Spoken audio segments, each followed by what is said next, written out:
Welcome to Chapter 10. After you skim the chapter, read the lecture notes, and watch the short video, you'll have a solid understanding of how the world moved from the Renaissance period into the scientific revolution and the Enlightenment. Something a little different caught my eye in Chapter 10 though, and I wanted to briefly mention it here. When we think of Pythagoras, we often think of him as the triangle dude. So when the book mentioned Pythagoras and his followers on page 232, it reminded me that we should take another look at Pythagoras for the philosopher that he really was. Because of the Pythagorean theorem that says a squared plus b squared equals c squared, we tend to associate him with right triangles. So if I tell you that Pythagoras had a religious following, you might associate it with another three that you're familiar with, Christianity's belief in the Father, Son, and Holy Spirit. But Pythagoras was before Christ. So it might surprise you to know that Pythagoras' biggest following back during his day actually had nothing to do with the number 3 at all. It was actually for his belief in the number 1.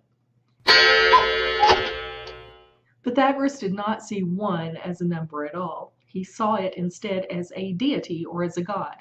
He said that 1 always existed and therefore was never created. It just was.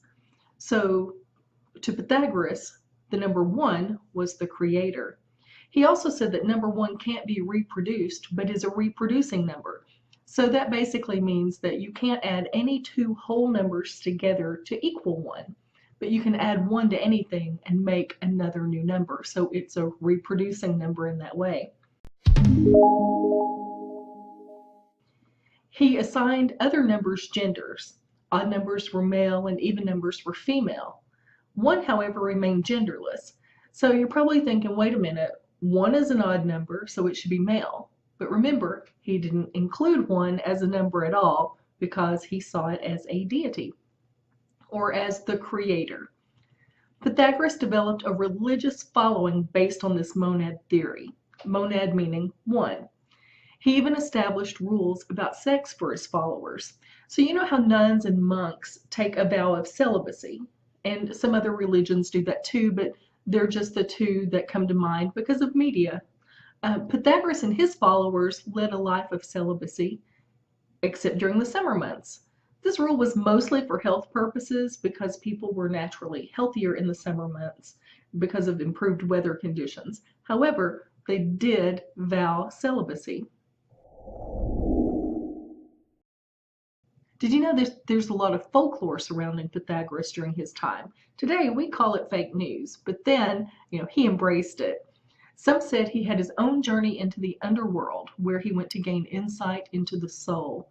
The truth of the matter was that he holed himself up in a cave and his mother would sneak to him to visit and carry with her news of the community events.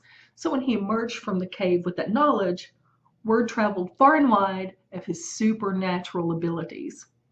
If you'd like to read a little more about Pythagoras and his cult following, I've included a link below to an article that I wrote about it. You'll be surprised at the weird things you can find out when you start delving just a little bit into history.